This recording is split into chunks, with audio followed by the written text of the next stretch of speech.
दिल्लीनंतर cockroach जनता पार्टीचं आज पुण्यामध्ये आंदोलन होते आणि स्वतः अभिजित दिपके या आंदोलनाचं नेतृत्व करणार आहेत.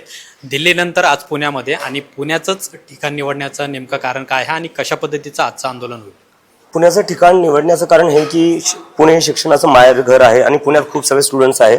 इथे MPSC स्टुडंटच्या खूप सगळे समस्या आहेत आणि त्यांची मागणी होती की आपण पुण्यातही आंदोलन केलं पाहिजे आणि त्यामुळं आम्ही पुणे हे ठिकाण ठरवले आहे. नियोजन कसं आहे? कोण संघटना तुमच्यासोबत सहभागी होणार आहेत का किंवा विरोधी पक्षांचं कुणाचं बोलणं झालेलं आहे का, ते सुद्धा येतील का यामुळे? पुण्याचे जेवढे स्टुडंट्स युनियन्स आहे, MPSCच्या जेवढे युनियन्स आहेत ते सगळे मिळून हे मूव्हमेंट आज करणार आहेत. आणि विरोधी पक्षांना माझं फक्त एवढंच म्हणणं आहे की ही स्टुडंट्सची मूव्हमेंट आहे.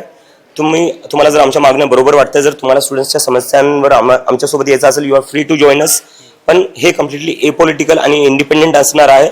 आम्ही कोणत्याही पार्टीशी स्वतःला अफिलिएट करणार नाही. दिल्लीमध्ये जे आंदोलन झालं त्याच्यामध्ये बरीच टीका तुमच्यावर झाली. आंदोलनावर एक वेगळ्या संघटनेशी तुम्हाला जोडलं गेलेलं आहे, त्याच्यावर काय म्हणणं आहे? कोणत्या संघटनेशी जोडलं? मुख्यमंत्री सुद्धा म्हटले की एक वेगळ्या संघटनेचे प्रेरित आहे ते, म्हणजे टीका तुमच्यावर करण्यात आलेली होती की एका, त्यांनी नाव नाही घेतलं, पण फंडिंग वेगळ्या संघटनेकडून केलं जाते, तुम्हाला डाव्यांशी जोडलं जाते, विरोधी पक्षांशी जोडलं जाते असं सुद्धा म्हटले होते. सत्ताधारी पक्ष म्हणतात असं. मला काही कळत नाही. म्हणजे पब्लिक मूव्हमेंट आहे, स्टुडंट्स येत आहेत आणि स्टुडंट्स काय येत आहेत? त्यांच्यासोबत अन्याय झालेला आहे. नीटच्या विद्यार्थ्यांना आत्महत्या करावी लागली सिस्टमच्या फेलियरमुळे. जर तुम्ही पेपर फुटू दिला नसता, जर तुमचे सर्व्हर सारखे डाऊन झाले नसते, 1 करोडपेक्षा जास्त स्टुडंट्सला जर त्रास झाला नसता तर आम्हाला काय गरज होती जंतर मंतरवर याची?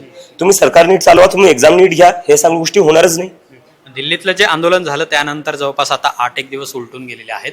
अजूनही केंद्र सरकार मात्र धर्मेंद्र प्रधान यांचा राजीनामा घेत नाहीये किंवा तुमची जी मागणी आहे ती कुठेही मान्य होताना दिसत नाहीये. अशा पद्धतीने आंदोलन केल्यानंतरही सरकारला कुठे जाग येताना दिसत नाही. जोपर्यंत जाग येत नाही तोपर्यंत आंदोलन सुरू ठेवू. आज पुण्यात आंदोलन होतंय. नीट परीक्षेचा पेपर फुटीचा सगळा प्रकार पाहिला. पुण्यामध्ये अनेक प्राध्यापक शिक्षक आहेत, त्यांना सुद्धा अटक करण्यात आलेली होती. आजच्या आंदोलनाच्या माध्यमातून नीट परीक्षेच्या संदर्भातली काय भूमिका असेल? नाही, मला तर हे खूप दुर्भाग्यपूर्ण वाटतं की तुम्ही शिक्षकांना अटक करताय, तुम्ही स्टुडंट्सला अटक करताय, तुम्ही स्टुडंट्सला पाकिस्तानी पण म्हणताय. अरे, एवढं सगळं करण्यापेक्षा तुम्ही सिस्टम नीट चालवा, तुम्ही परीक्षा नीट घ्या. कोणी कशाला काही बोलेल तुमच्या विरोधात? तुम्ही तुमचे कामं नीट करत नाही, त्यामुळे आम्हाला हे सगळं करावं लागतंय. आज तुमची पत्रकार परिषद सुरू असताना तिकडे मुंबईमध्ये संजय राऊत जे शिवसेनेचे खासदार आहेत त्यांनी एक आरोप केला की अमेरिकेमध्ये पंतप्रधान नरेंद्र मोदी आणि अभिजित दिपके यांची भेट झालेली आहे, तसा फोटो त्यांच्याकडे आलेला आहे. नाही, मला वाटतं संजय सरांची काहीतरी मिसअंडरस्टँडिंग झाली असेल. AI जनरेटेड फोटो असू शकतो, मी काय पाहिलं नाही अजून. पण मी तरी आजपर्यंत भेटलो नाही आणि मला नाही वाटत की मी भेटूही शकतो कधी. दिल्लीमध्ये तुमचं जे आंदोलन झालं त्याला उद्धव ठाकरेंनी पाठिंबा दिलेला होता, पण इकडे संजय राऊत मात्र तुमच्या विरोधी भूमिका घेताना दिसतात. नाही, मी तेच बोलतो की संजय सरांना काहीतरी मिसअंडरस्टँडिंग झाली असेल. तुम्ही त्यांना आवाहन करू इच्छिता की जो फोटो त्यांच्याकडे आलेला आहे तो त्यांनी सार्वजनिक करावा?